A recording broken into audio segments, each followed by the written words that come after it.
putem i na ovoj današnjoj konferenciji za medije želeli smo da vas obavestimo o pritiscima koje rukovodstvo opštine trpi od dana ulaska u ovu opštinu i od našeg samog početka i da kažemo preuzimanja vlasti. Naime, juče sam dobio sudski poziv da se javim na sud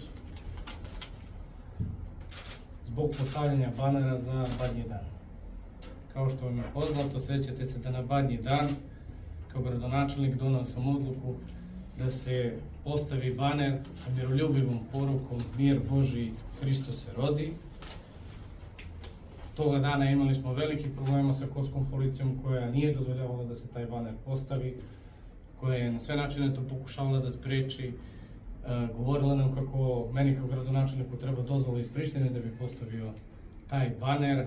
Na kraju videli ste i snimke, znači epiloge šta se toga dana desilo, da su oni prvo i oduzeli taj baner, meni su tada pisali krivičnu prijavu, a kasnije, kao što vidite, taj baner je postavljen.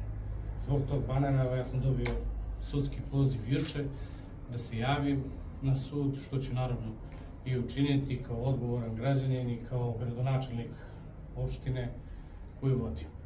Želeo sam da vas upoznam sa ovim, ujedno da vas informišem i o drugim pritiscima koje rukovodstvo ove opštine trpi od samog dolaska na vlast. Ovo je bio samo jedan od vidova pritiska koje trpimo, ali ono u čemu smo odlučni jeste da rukovodstvo opštine će nastaviti da radi apsolutno u interesu svih građana naše opštine, da donosi odluke za sve građane ove opštine, jer građani su nam dali mandat na izborima, tražili su promene i mi smo obavezni da te promene donesemo. Ukoliko imate neka pitanja, izvolite. Još koje vrste pritiska trpite kada je reč o njima?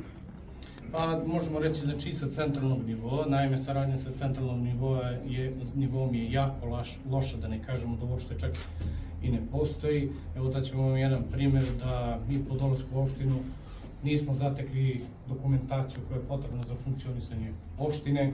Uputili smo dopis Ministarstvu za lokalnu samoupravu da nam dostave apsolutno svu dokumentaciju u periodu od decembra 2022. do decembra 2025. Do dana današnjeg mi nismo dobili čak ni povratnu informaciju da li ćemo tu dokumentaciju dobiti. Ovo je samo jedan od primjera. Izvolite. Jel mogu da skrenem samo sa ove teme i čisto da pitam vezano za najavu za primjenu zakona o strancima i vozilima koja treba da stupi 15. marta, evo bliži nam se taj 15. mart. Šta Srpska lista radi po tom pitanju, da li razgovarate s predstavnicima međunarodne zajednice, da li imate neku povratnu informaciju da može ta odluka da se odloži ili barem ublaži? Hvala vam na tom pitanju. U ovom svojstvu odgovoram kao gradonačelnik, ali mislim da građani zaslužuju da dobiju odgovor i na to pitanje. Kao član predsjedništva Srpske liste mogu reći da rukovodstvo predsjedništva Srpske liste i Srpska lista je svakodnevno u kontaktu sa predstavnicima međunarodne zajednice, ukazujući na ozbiljnost ovog problema i da će stupanjem na snagu biti pogođeno nekoliko hiljada ljudi.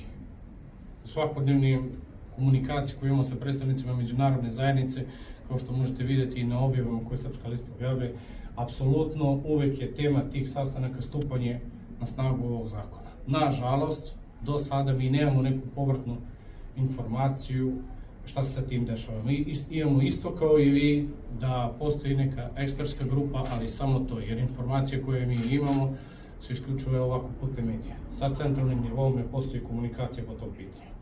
A koji je odgovor međunarodne zajednice kada se sastajete sa njima za to? Pa dobijamo odgovor da razumiju ozbiljnost problema, da rade na tome, ali to je ono sve što dobijemo u ovom trenutku. Mislim da je najbolje da njih pitate, znači za taj odgovor. Ono što jeste da i mi kao Srpska lista, ali kao svi građani očekujemo odgovor šta će se desiti sa tim zakonom. A da li ste dobili ikakav odgovor na skorošnju usvojenu deklaraciju o zaštiti prava Srba na Kosovu? Ne, eto i to da budem kratak, tako da ni za ovo nismo dobili nikakav odgovor. Sve ovo vam je pokazatelj kakva je, da kažemo, saradnja sa centralnim nivom. Ono što jeste činjenica i što jeste realnost jeste da ćemo i mi biti na ovim pozicijama u naredne 4 godine, tako da neka saradnja u interesu građana mora da postoji. Ali kao što vidite, mi povratnu informaciju sa centralnog nivoa ne dobijamo. Ukoliko imate još neko pitanje... Samo za ovo isto što ste dobili poziv. Da li konkretno stoji tu zašto ste optuženi, ko vas je optužio, šta ste to konkretno uradili da nije u skladu sa zakonom? Jer malo je čudno za baner da budete pozvani na sud, mislim, baneri se postavljaju gotovo svakodnevno na celom Kosovu. Šta ste vi to konkretno kao gradonačelnik uradili loše? Slažem se. Ono što je apsurdno jeste da je 10 dana pre toga na istom tom mjestu stojao baner dok je trajala predizborna kampanja, tada nije bilo nikakvih problema.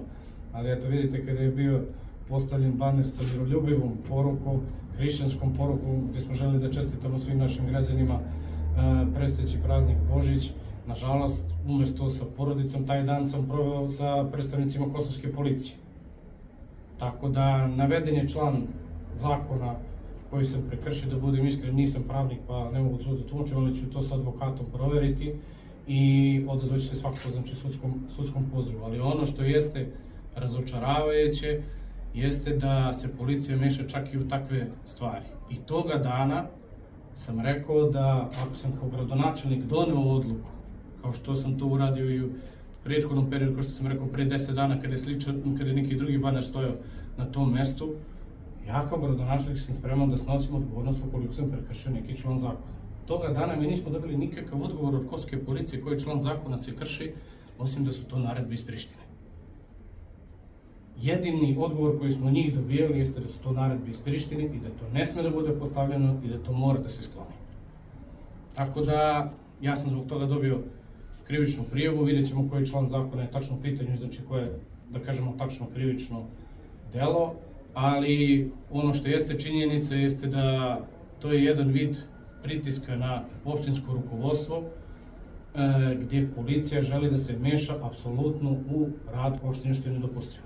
Opština ima svoje nadležnosti koje su delegirane sa centralnog nivoa, policija ima svoje nadležnosti. Ja smatram, kao i većina građana ovog grada, da kosovska policija ima pametnija posla, nego da posmatra kako su postavljeni baneri, znači, i šta piše na tim banerima.